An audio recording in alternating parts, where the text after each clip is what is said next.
One of the most common questions Darren and I get about drain tile is, what do I do when my ground's too flat?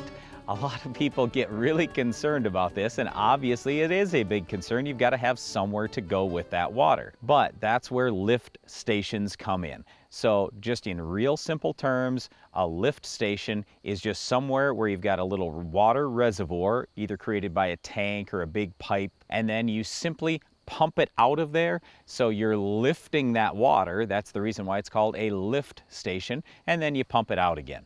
Now, you could see this going right into a river. You could see this lifting and then pumping to another tile line, and then it carries it down the road a little further. So there are several different uses for lift stations. All right, now let's think about this concept first. You've got flat ground. You're going to have to create some slope to make drainage actually work on your farm. So how deep do you really want to be with tile lines? You know, for us on our farm, a lot of times we're going with 3-foot deep tile lines because we're trying to control the water table, and we want to have a good level of oxygen in the top 3 feet for our root system to survive and thrive.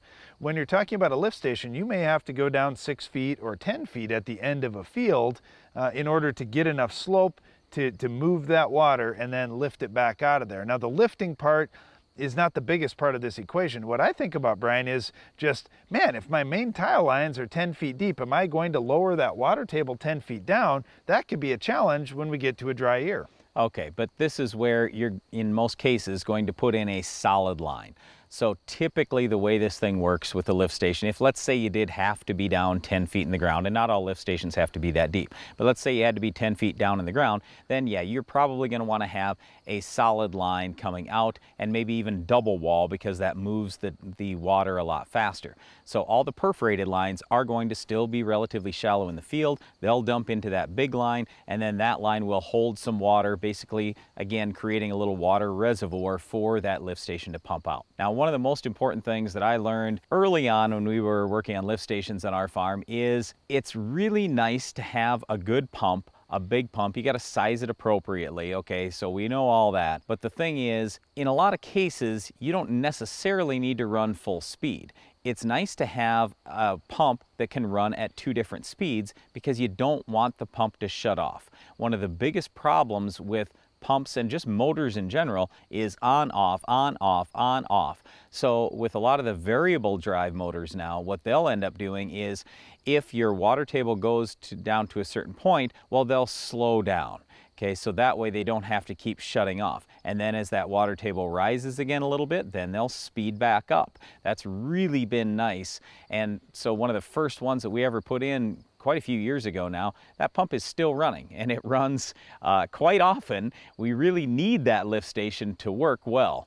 And one other thing that I'll throw out here too is, in terms of monitoring that lift station, there are certainly ways you can do that, even just with your cell phone, to find out, hey, is my pump running or is it not? A lot of people will put a light out there so you can see it maybe from your house or something. But boy, with modern technology today, if there's some way that you can have that so you can see right on your phone if your pump is running or not, even get an alert when your pump shuts off, it's really nice to know in terms of the upkeep and everything, because if that lift station doesn't run, all of a sudden all that water can back up in your field.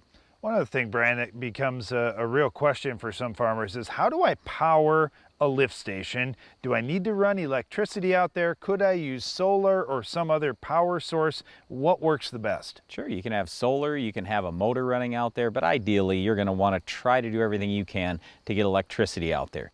Probably the other most common question we get, Brian, is just, how do I size this? And so we put together a tool, the Ag PhD Drainage Calculator app. It's a free download. You can put it on your smartphone or your tablet and just run the numbers yourself based on what you've got going on in your field. Well, again, if you've got flat ground that needs to be tiled, you may need to look at a lift station. So again, we encourage you to check out that Drainage Calculator app and definitely consider putting in a lift station on your farm. Well, improving your drainage on your farm may make it easier to control weeds like our Weed of the Week. Can you identify this week's weed?